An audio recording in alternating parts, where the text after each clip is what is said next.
Eles dizem que a memória de uma criança é curta, que as feridas da infância saram com o tempo. Eu gostaria que fosse verdade. A minha história começa no orfanato Santa Brígida, um lugar que os jornais da época descreviam como um refúgio para almas perdidas. Para mim, era o começo de um pesadelo que nunca terminou. Eu tinha uns 7 anos quando cheguei lá.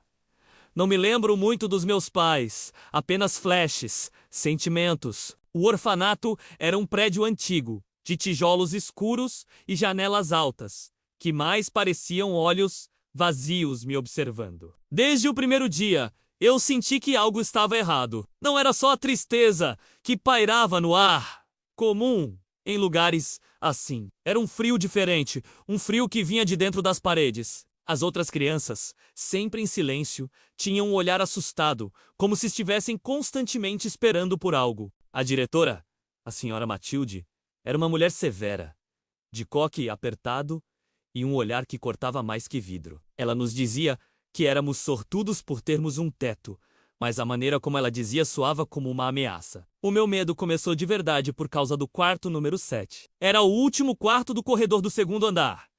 O único que estava sempre trancado. A porta de madeira escura tinha uma pequena janelinha de vidro fosco, alta demais para que pudéssemos espiar. À noite, quando o silêncio tomava conta do prédio, sons estranhos vinham de lá.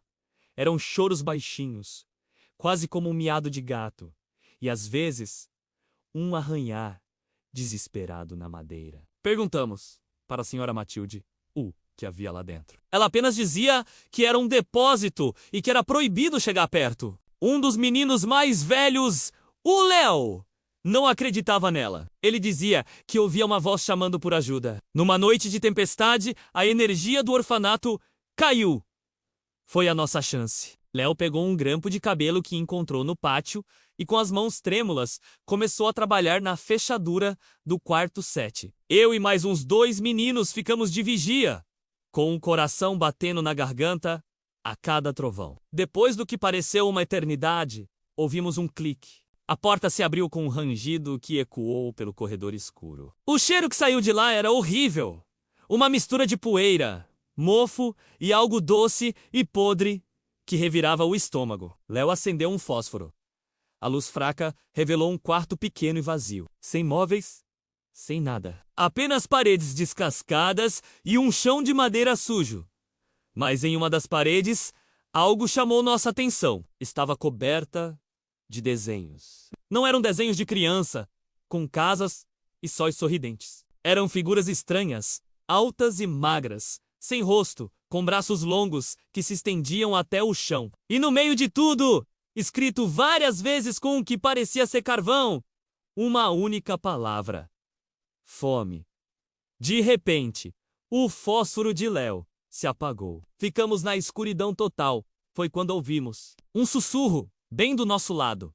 Parecia vir de todos os lugares ao mesmo tempo. Estou com tanta fome. O pânico tomou conta de nós.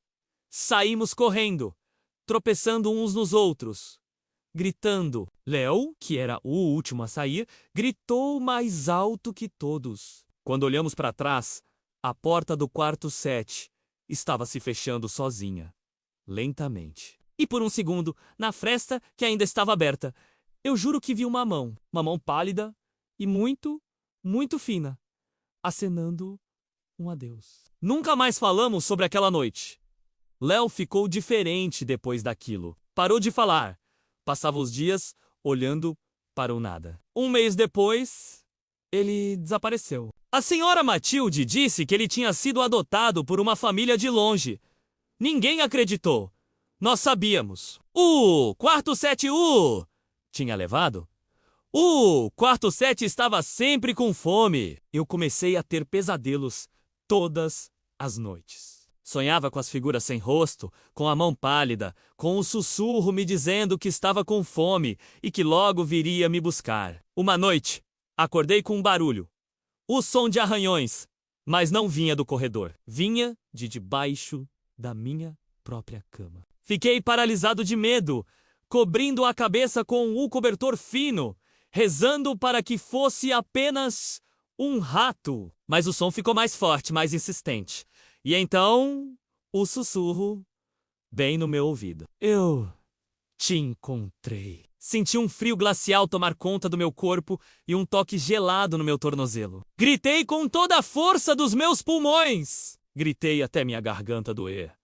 Até não ter mais ar. As luzes do corredor se acenderam. A senhora Matilde e outros cuidadores entraram correndo no dormitório. Eu estava encolhido na cama, chorando histericamente, apontando para debaixo dela.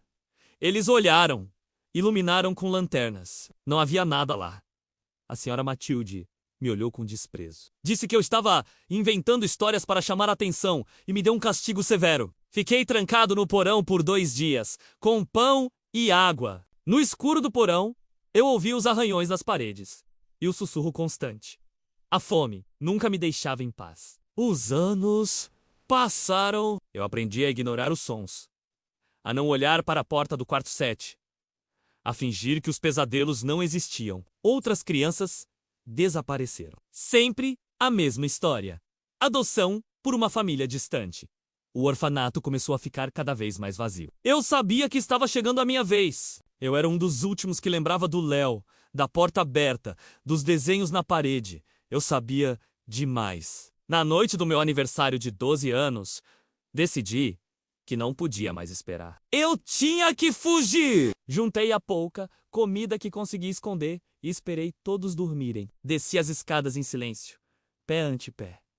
Quando passei pelo corredor do 2º andar, olhei uma última vez para a porta do quarto 7. A pequena janela de vidro fosco não estava vazia. Havia um rosto ali, pressionado contra o vidro. Um rosto pálido, com olhos que eram apenas 2 buracos negros e uma boca aberta em um grito silencioso. E a boca sussurrou meu nome. Corri como nunca tinha corrido na vida. Pulei o muro dos fundos, rasgando minhas roupas e arranhando meus braços, mas não parei. Corri pela cidade adormecida, sem rumo, apenas para longe daquele lugar. Vivi nas ruas por um tempo, até que uma boa alma me encontrou e me ajudou. Hoje, sou um homem adulto. Tenho uma vida, uma família. Mas o orfanato Santa Brígida nunca me deixou. Ele foi demolido há anos, para dar lugar a um prédio de apartamentos moderno. Mas eu sei que ele ainda tá lá. Às vezes, no meio da noite, eu acordo com um frio na espinha e ouço um arranhar suave vindo de dentro do armário. E um sussurro, tão baixo que poderia ser o vento. Estou com tanta fome. Eu acendo a luz, meu coração disparado. Não há nada lá, mas eu sei que ele ainda me procura. Sei que um dia a porta do meu quarto vai se abrir sozinha. E a figura alta e magra, sem rosto, vai estar lá, com seus braços longos. E vai dizer que finalmente me encontrou. Porque a fome do orfanato é eterna. E eu fui a refeição que escapou. Obrigado por ouvir a minha história. Se você já sentiu um medo que não consegue explicar, talvez entenda. Deixe seu like se essa história te arrepiou e se inscreva no canal para mais relatos do inexplicável. Cuidado ao apagar a luz esta noite!